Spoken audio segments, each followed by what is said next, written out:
Hello and welcome to our video on problems involving titrations. So today we're going to be going over three main things. So firstly, we're going to be going over some common problems that you'll face involving titrations.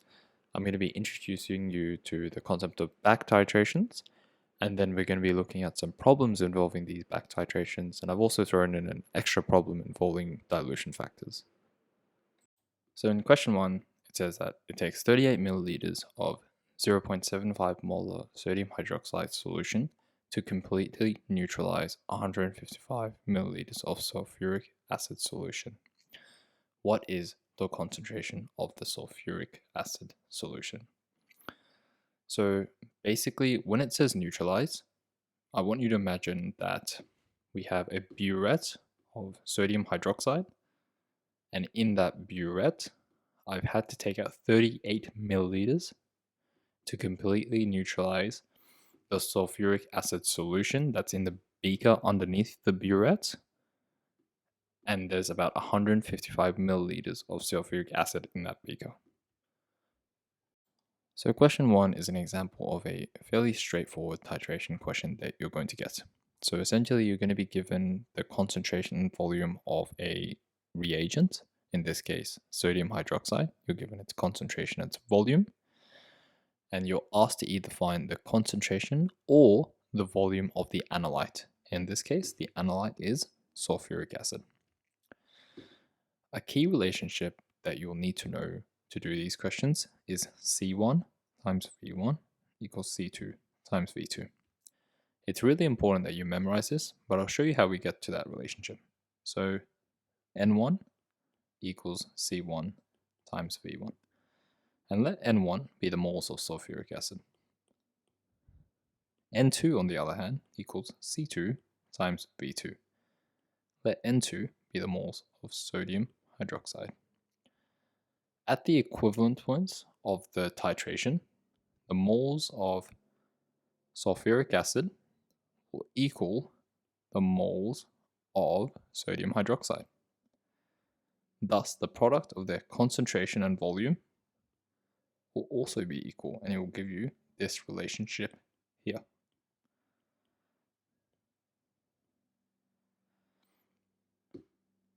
Thus, it's really important that you know this. It'll come up in a lot of questions throughout your whole chemistry studies, but especially in regards to titrations. If we plug these numbers in, we get something like this. So always never forget, write your formula first, substitute, and then answer.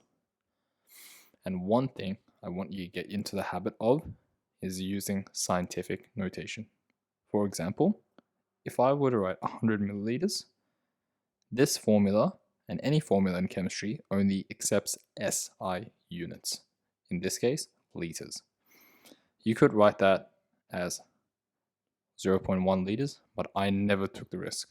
I said 100 times 10 to the power of minus 3, because a milliliter is 1,000th of a liter. I always put the 10 to the power of minus 3 so I can see what I was doing, because I just didn't play around with decimals, and that saved me a lot of marks. But if you rearrange, you should get 0.092 moles. Also, don't forget your significant figures. Now that you know the basics of how to set up a nice working solution, we'll go through another question. So in question 2, we're asked to calculate the molarity of an acetic acid solution if 34.57 milliliters of this solution are needed to neutralize 25.19 milliliters of 0.1025 molar sodium hydroxide. And as a bonus question, I want you to tell me which indicator we would use for this titration. So in effect, question 2 is quite similar to question 1. You're given the concentration and volume of a reagent, in this case sodium hydroxide, and told to find the concentration of the analyte, in this case acetic acid. The first thing I'd like to do is show my equation, which I've done up here with all the correct states, and then show my formula, which will usually earn you a mark, show my substitution, which is usually another mark, and then the correct answer. Note how I've used times 10 to the power of minus 3, as I've been given units and volumes in milliliters. Realistically, if you use the same units on both sides, it won't matter because it's a ratio, but I don't take the risk. Whenever I see units, I always use any units I see, I convert immediately to SI units using a power of 10. And I recommend you do the same, just to avoid any confusion. But if you have a method and it's working for you, keep at it. And the bonus question, the answer to it is phenolphthalein. As this is a titration between a weak acid and a strong base, you may recall from a previous video on titrations that we use phenolphthalein as an indicator for these titrations. Now I shall introduce you to the concept of a back titration. So for any titration, whether that be a simple titration, which is what you've been exposed to so far, or a back titration, our goal is always to find the concentration of the analyte. You may ask, why would we do a back titration after understanding the method? There are a couple of circumstances in which we would actually need to do a back titration, and we're going to go through those in a couple of slides' time, but for now on, you focus on the method. So basically a back titration is where we have the analyte that we want to determine the concentration of, and the first thing we do is add an excess amount of our first reagent. We're going to go through a worked example in the next slide, but I want you to just have a nice foundation of what I mean. So if I add an excess amount of a reagent, this being reagent number 1, so I'm going to say number 1, R1 plus our analyte will give me my product plus an amount of excess R1, right? Because if I add R1 in excess, enough R1 will react with A to form the product, A being the analyte. However, there will be a lot of R1 left over, and that is represented by our excess. We then take this excess and we perform a titration with it. And then we use another reagent. So in this case, reagent number 2, which might be sodium hydroxide, for example. We take it through a titration to find the exact amount of the excess reagent. So if you know this, we know how much we added. So if we know how much is in excess and we know how much we added, we know how much was used to react with the analyte right here. And we get that by just minusing those two number of moles. So for example, if I add 10 moles in excess to react with the analyte, and from the titration, I found that I have 5 moles in excess. That means 10 minus 5, 5 moles were used to react with the analyte.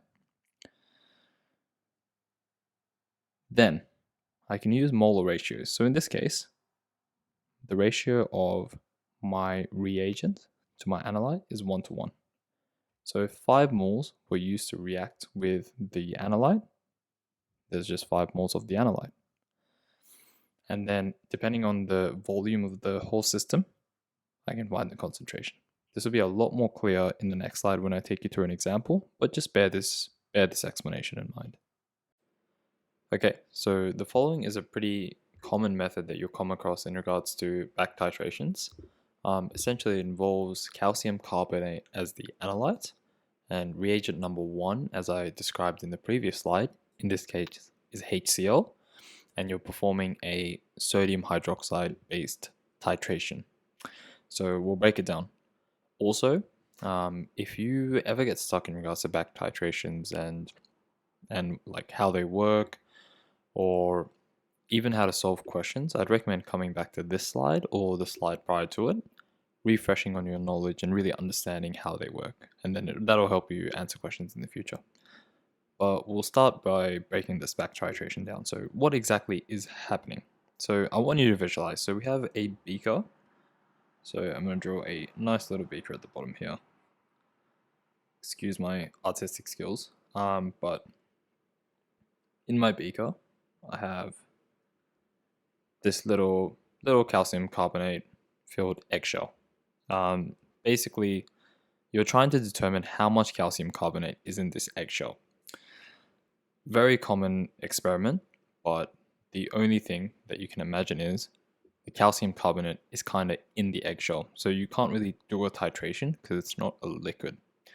So what we do is we dump a bunch of HCl on top of it. So dump a bunch of HCl, and that kind of dissolves the eggshell. So it goes through this reaction here. So calcium carbonate in the eggshell reacts with 2 moles of HCl to form calcium chloride, carbon dioxide, H2O, and you get a bunch of unreacted HCl, which is just left over. Because remember, you've dumped a bunch of HCl on this eggshell. Enough of it is going to react to the calcium chloride. So enough of the HCl is going to react to calcium chloride, but you're also going to have a bunch left over. And that's where stuff gets interesting. So now what we're going to do is we're going to take this beaker and then put it over a burette containing sodium hydroxide. This is my pretty little tap at the bottom. Again, excuse my drawing. Then I'll draw the beaker at the bottom. And now this time, it's got our unreacted HCl. And basically we take it through a titration, right? We determine the volume and we know the concentration, but we determine the volume of sodium hydroxide that we need to neutralize this solution here, so the one in the beaker. Because it has a bunch of unreacted HCl, so currently it's not neutral. So we take it through a titration involving sodium hydroxide and we neutralize it, and we find the exact number of, the exact volume, and we know the concentration, so we have an exact value of the amount of moles of sodium hydroxide it took to neutralize the HCl. We can then use mole ratios to find the exact amount of unreacted HCl. And now we're going to start to work backwards.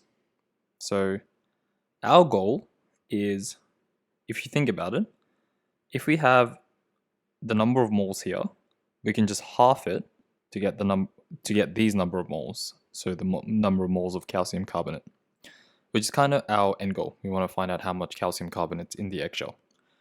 So how are we going to do that? We actually know a couple of things now. So the moles of, so these moles here are the moles of the HCl that actually reacted with the calcium carbonate. If you think about it, that's the excess that we added in the beginning. So the concentration and the volume of the excess, and whatever value we get from the titration. If we minus these two volumes, so volume 1 from volume 2, we get, sorry, moles 1 from moles 2, we get the exact amount of moles that reacted with calcium carbonate. And this is just showing that HCl and calcium carbonate are in a 2-to-1 ratio. Thus, if you know how much HCl reacted with the calcium carbonate, we can half it to get the original amount of calcium carbonate that was present in the eggshell. This is an extra step, so not a lot of questions are going to ask for this, but they might. Just remember that to get the mass, it's just the number of moles times the molecular weight, so that big M is just the molecular weight. And if you multiply both of those, you can get the exact mass of calcium carbonate in the eggshell. And they might ask you to give that as a percentage of the total mass of the eggshell. So hopefully this slide and the slide previous makes the methods of a back titration a lot more clear. We're going to go through a couple more examples of questions regarding back titrations now. Now you might be asking, why on earth would I do that? That is exceedingly complicated and there should be no need. There are actually 3 instances in which you would. So the first being the original analyte, what you're trying to find the concentration of that being, is an insoluble salt such as calcium carbonate. Also, you could use it in titrations between weak acids and weak bases, or whenever the reaction occurs very slowly. So any of those three. But for the purposes of your senior chemistry studies, it'll probably be the first one here. So any insoluble salt, you do a back titration on. So question 3 is an example of a back titration question that you're going to get. So a water sample was analyzed to determine the chloride ion content. 100 milliliters of this water was added to 24 milliliters of 0.25 molar silver nitrate.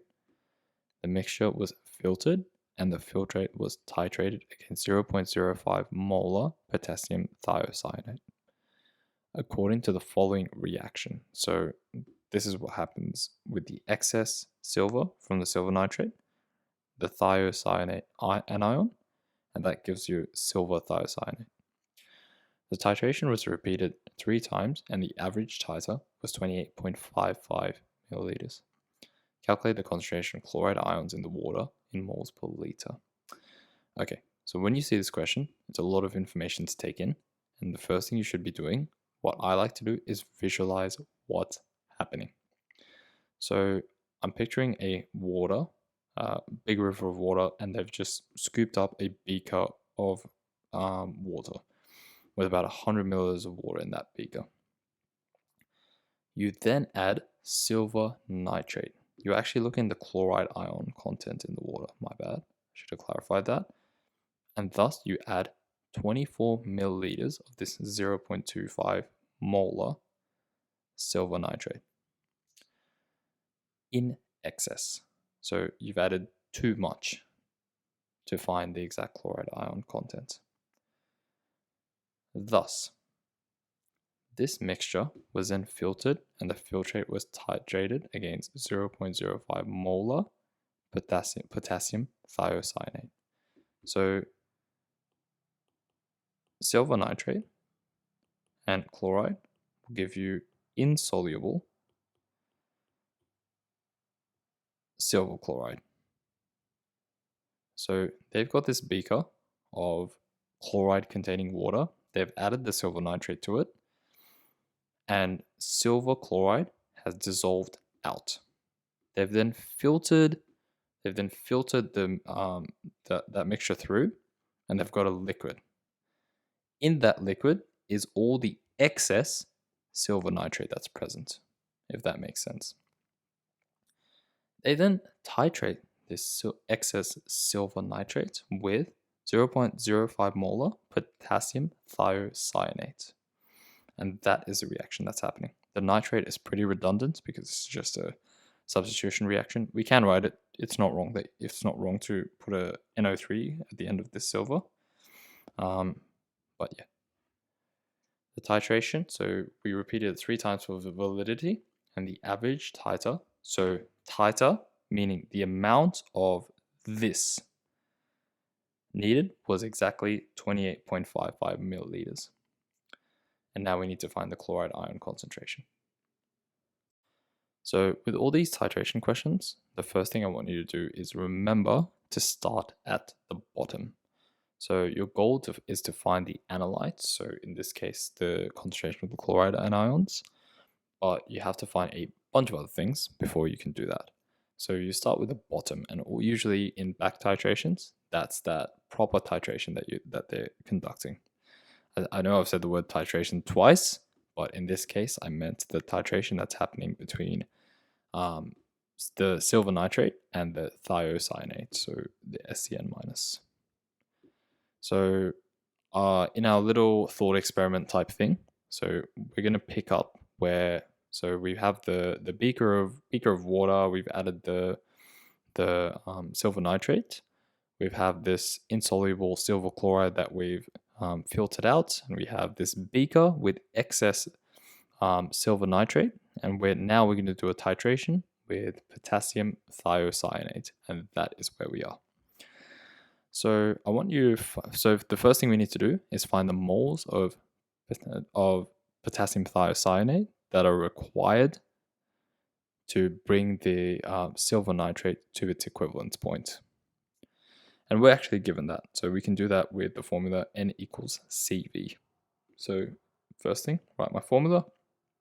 and then substitute. So it's 0.05 molar, and it took 3 attempts and the final titer was 28.55 milliliters. And when I do that, I get 0.0014275 moles. I hate rounding in the middle or to any significant figures. I just write a huge number and then significant figures at the end, because look, it shouldn't really matter, but sometimes if you round too much, it can upset your answer. So I just round at the end.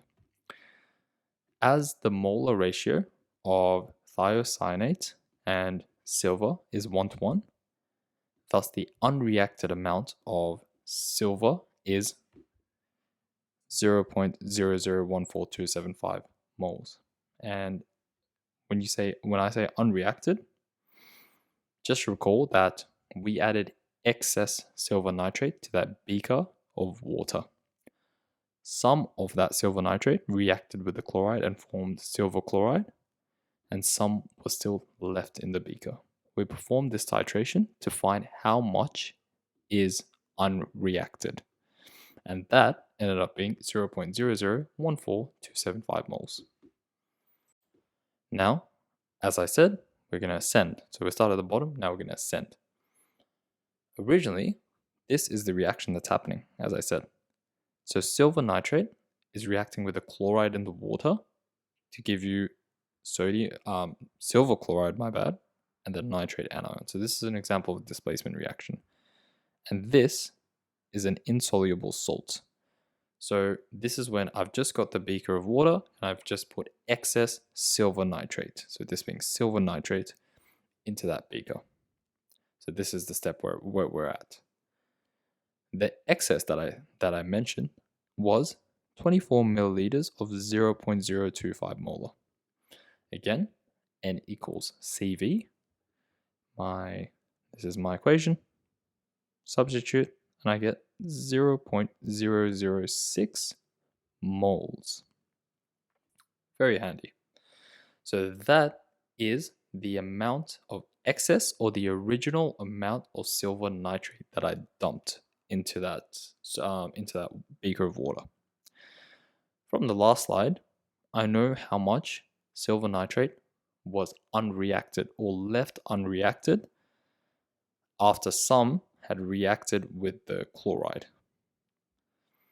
Thus, the amount that reacted with the chloride is that original amount that I added in excess, so that being 0.06 moles, minus the amount that remained unreacted that I found using the titration. And that was from the previous slide, 0.0014275 moles. Thus, if I subtract both these figures from each other, I get 0.0045725 moles, which is the amount of silver nitrate. So silver nitrate that reacted with chloride to give me this here. So exactly 0.0045725 moles were required to react with the amount of chloride present in solution. Now, if I've got the number of moles of chloride to find the concentration, C equals N over V. This is my equation. I substitute and I get my answer. Always remember correct significant figures. And the answer you should have got is 0.046 molar if you're following along. So we're going to step it up with question 4. So this is an example of a multi-level back titration problem. So there's a lot of parts to this. It's not too much more difficult than question 3, but there are a couple of extra steps. With all of these back titration problems, there's fundamentally 2 ways you can approach it. You can either just visualize what's happening and just think systematically, or if you find that you can't visualize it at all, just remembering a step-by-step process to just doing these questions. So that means working at the bottom, looking at the titration, and then slowly working your way up to find the analyte. So in question 4, we're asked, eggshells contain calcium carbonate. Fantastic. The following two-step procedure was used to determine the percentage by mass of calcium carbonate in a 1.21 gram eggshell. The 1.21 gram eggshell was crushed and added to 100 milliliters of 0.3 molar HCl. Excess HCl remained after the reaction was complete. So that's the reaction. So calcium carbonate reacts with HCl to give you calcium chloride, water, and carbon dioxide. Fantastic. 20 milliliter samples of the excess HCl. So after it's reacted with the calcium chloride, whatever's left, we take 20 milliliter samples of it. It was then titrated with 0.1 molar sodium carbonate solution. The equation is for that titration is this here. In one of the titrations, it took 9.23 milliliters of sodium carbonate to neutralize the HCl. And that was obviously the 20 milliliter sample that we took in this step. And we're asked to calculate the percentage mass of calcium carbonate in the eggshell. So in the 1.21 gram eggshell, how much of that is calcium carbonate? It's essentially what they're asking. So if you can imagine, again, we have a beaker, we have this eggshell, we grind this eggshell up, we put the powder in the beaker. We then dump a bunch of HCl. So when I say dump a bunch, I mean exactly 100 milliliters of 0.3 molar HCl. That HCl reacts with the calcium carbonate in the fine powdered eggshell to give you calcium chloride, water, and carbon dioxide. Of significance, there is also a bunch of unreacted HCl. We then pipette 20 milliliter samples of this liquid that's left. So in the beaker, we have the powder, we have the HCl that we add in excess, and that dissolves and leaves us just a solution. We take 20 milliliter samples of this solution with the solution containing our unreacted HCl. We then titrate it with 0.1 molars sodium carbonate.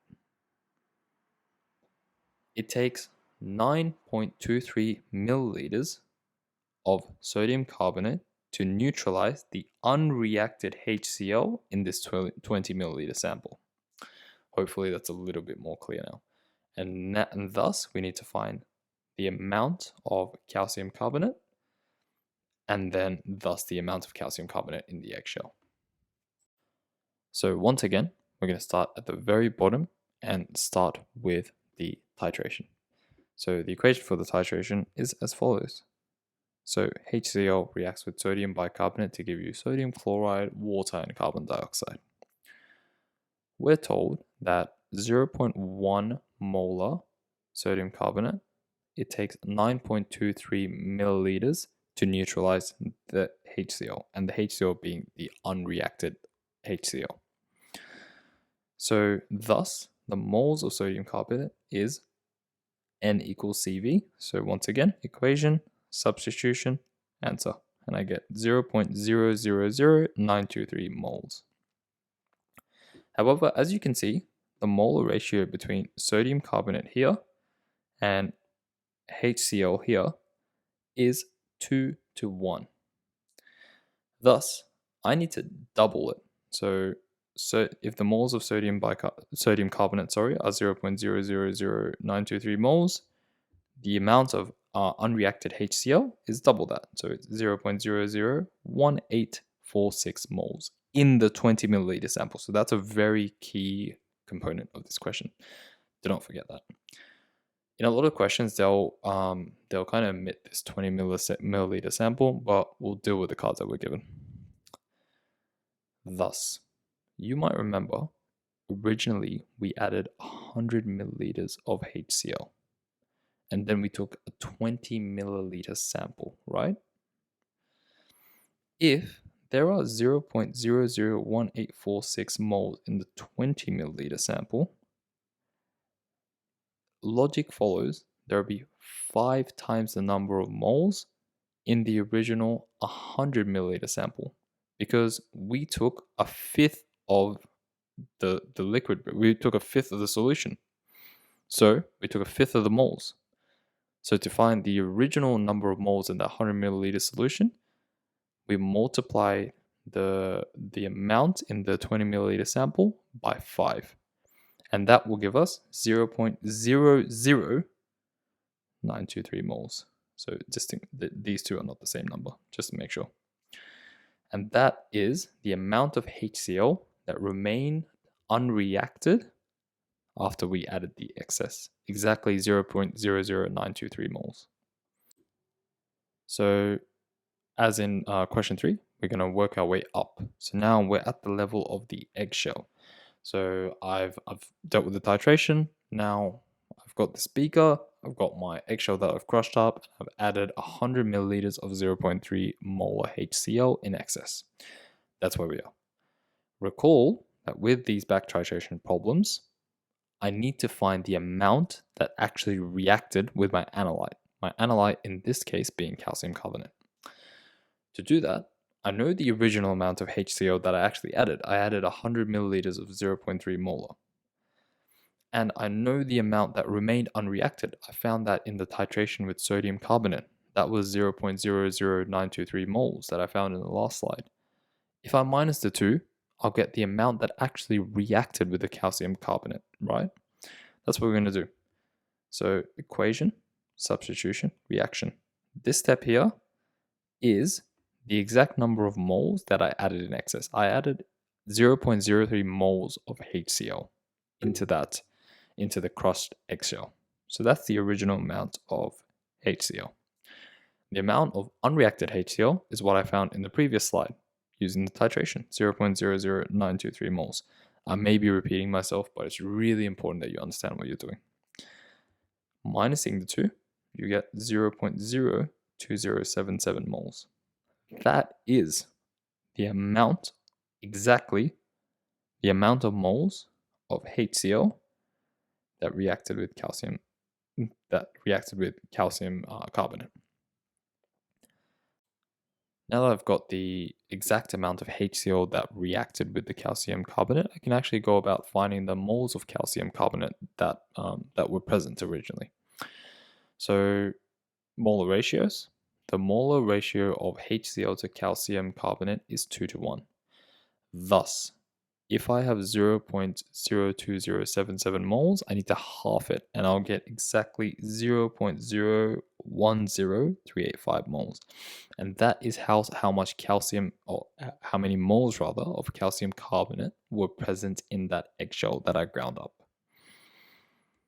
Then we need to find the mass. So it said by percentage mass. We're still not done yet. We're close. So we found the moles, but we're still not done yet. Still got a job to do. So the mass is the number of moles times the molecular weight. We're actually given the molecular weight. So again, equation, substitution, answer. The percentage mass is the mass that you find. So that is the calcium carbonate. So the mass of the calcium carbonate over the mass of the eggshell. And then obviously it's a percentage, so you times it by 100. And then you get 85.9%. So question 5 isn't really an example of a back titration question, it's a different question. So it's an example of a question involving a dilution. The purpose of this video was kind of to give you an introduction on the different type of questions you can get in regards to titrations. We've got some multiple choice questions for you that would be beneficial for you to do. First thing, what I like to do in all my senior chemistry studies is to learn the type of questions I'm going to get and the different techniques that I need to learn, and then to really practice and hone in on those techniques. So knowing how to do back titration questions, knowing how to do dilution questions, knowing how to do simple titration questions, and then just spamming the questions, spamming the practice, my bad. So in question 5, we're asked, the concentration of a nitric acid in a commercial nitric acid solution can be determined by titration with sodium carbonate solution. And then the following procedure was used. So step 1, dilute 10 milliliters of the commercial nitric acid solution to 250 milliliters with water. So that's a pretty significant dilution. Step 2, pipette 20 milliliters of the dilute nitric acid solution into a conical flask. Titrate with sodium carbonate solution that has a concentration of 0.1170 molar. The equation for the reaction is shown below. In one titration, a titer, so that's the amount of sodium carbonate that was required to neutralize the nitric acid, the titer was 31.46 milliliters. We're then told to calculate the concentration of the commercial nitric acid. So that's the nitric acid before the dilution. So we're going to do that now. So as you can see, a bit of a recurring theme with all of these more complex titration questions, we tend to start at the bottom, so with the actual titration, and then work our way up to the answer. And that's exactly what we're going to do. In the question, I am given the concentration and the volume of sodium carbonate that was required exactly to neutralize the nitric acid after the dilution. Thus, using this concentration and volume, I'm going to find the exact number of moles that were required to neutralize the nitric acid after the dilution. And that's exactly what I'm going to do. So I've got my equation. I substitute. So I needed 31.46 milliliters, so that was the titer, of 0.1170 molar sodium carbonate to neutralize that nitric acid. Multiplying these two factors together, I get 0.00368082 moles. So that's how many moles I needed to neutralize that nitric acid. This is why your equation comes in really handy in regards to molar ratio. So from that equation, you can see that the molar ratio of sodium carbonate to nitric acid is 1:2. Thus, the number of moles of nitric acid is double the moles of sodium carbonate. So thus it's 0.00736.164 moles. And don't forget, it was in the 20 milliliter sample. So we diluted the acid down and we took a 20 milliliter sample and then we titrated that 20 milliliter sample. So the concentration is C equals N over V, N being the number of moles, so this value here, and V being the 20 milliliter in the 20 milliliter sample. So the concentration is 0.368082 molar after the dilution. So I need to find the concentration of the nitric acid before the dilution, and that's what we're going to do in the next slide. Again, a pretty useful equation is C1 times V1 equals C2 times V2. You may be asking, why can we use that for a dilution? And essentially, in a dilution, the volume is changing. The actual number of moles of nitric acid in this case is not changing. You're just dumping an excess amount of extra water to dilute the already present moles of nitric acid. Thus, N1, so the moles before the dilution equals the moles after the dilution, and thus C1 times V1 equals C2 times V2. Recall that relationship that we drew from the earlier video. So I'm gonna C1 be before the dilution. So as you can recall from the question, we took 10 milliliters, and then we took it to 250 milliliters. So that is diluted with, that is the diluted version. So that's what we got. That was a concentration in the 20 milliliter sample, and then we multiply that by the original volume. So that was 250 milliliters. That's what we diluted it to. Rearranging for C1, you get 9.20205 molar. Also, a neat trick to know if you did it wrong is if you put the 250 on the other side, so you swap the 10 and the 250 around, you would get a number that is less than 0.368082. If you dilute something, would you get an increase in concentration? No. You would get a decrease in concentration, and that makes sense.